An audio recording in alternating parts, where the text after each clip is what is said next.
Donald Trump faced renewed criticism on Tuesday for what critics said was woeful attempt at police reform that failed to address systemic racism and fell far short of the demands of Black Lives Matter activists seeking fundamental change.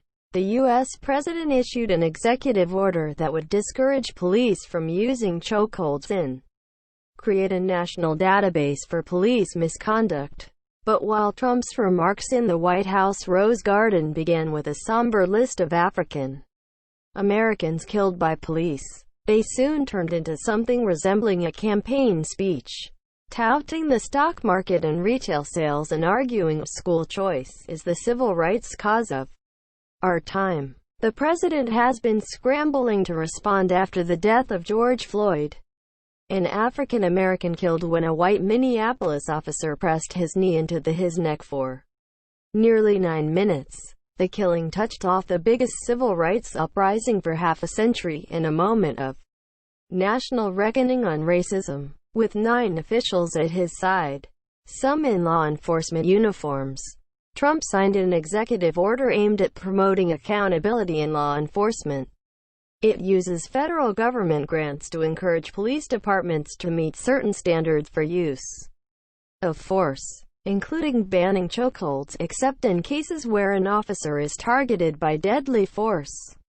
The order also establishes a database for tracking officers with multiple complaints of misconduct, and gives incentives to police departments to involve mental health professionals and social workers in issues of addiction, homelessness and mental illness. Trump said he had met several families who have lost loved ones in deadly encounters with police officers, but the president, who in the past has called on police to rough people up when they are arrested, and who has denounced protesters as thugs and terrorists, could not resist his instinct to play to his support base. Trump bemoaned how many murders in Chicago and Baltimore did not result in arrests. Americans want law and order, he said. They demand law and order. They may not say it. They may not be talking about it, but that's what they want. Some of them don't even know that's what they want. But that's what they want. He added, I strongly oppose the radical and dangerous efforts to defund, dismantle and dissolve our police departments, especially now when we achieve the lowest recorded crime rates in recent history. Americans know the truth. Without police, there is chaos. Without law, there is anarchy. There are a small number of bad police officers. He added, they are very tiny. I use the word tiny. It is a very small percentage. But you have them. Democrats condemned the president for lack of ambition. Chuck Schumer, the minority leader in the Senate, said, unfortunately, this executive order will not deliver the comprehensive, meaningful change and accountability in our nation's police departments that Americans are demanding.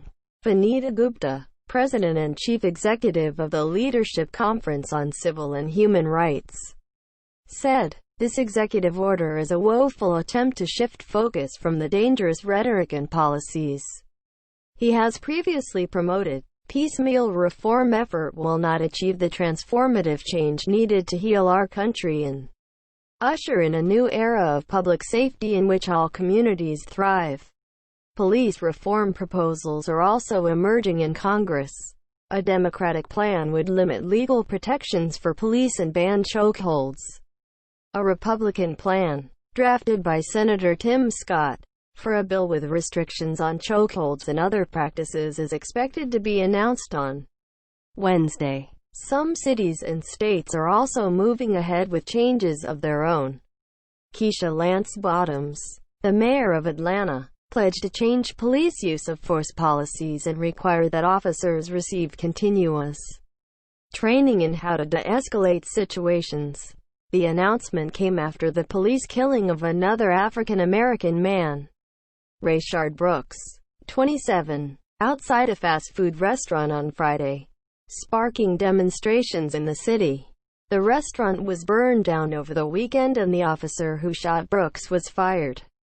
Bottoms said, I am often reminded of the words of Dr. Martin Luther King Jr. There is a fierce urgency of now in our communities. It is clear that we do not have another day, another minute, another hour to waste. The New York City Police Department is disbanding the type of plainclothes anti-crime units that were involved in the 2014 chokehold death of Eric Garner. New Jersey's Attorney General ordered police to begin divulging names of officers who commit serious disciplinary violations. In Chicago, a panel of residents, activists and one police official will review the police department's policy on when officers can use force. In Albuquerque, New Mexico, Mayor Tim Keller said he wanted a new Department of Social Workers and civilian professionals to provide another option when someone calls the emergency number 911. Albuquerque was the scene of violence on Monday night when protesters tried to tear down a bronze statue of a Spanish conquistador outside a museum. A man was shot and taken to hospital in a critical but stable condition near a confrontation between protesters and a group of armed men to protect the statue of Juan de Oñate before protesters wrapped a chain around it and began tugging on it while chanting, "Tear it down." The city announced that the statue would be removed until officials determine next steps. Police said detectives arrested Stephen Ray Baca, 31, on suspicion of aggravated battery. Statues of Christopher Columbus and Confederate war generals have also been torn down across the nation. A statue of Josephus Daniels, a former newspaper publisher, Navy secretary and lifelong white supremacist, was taken down in North Carolina.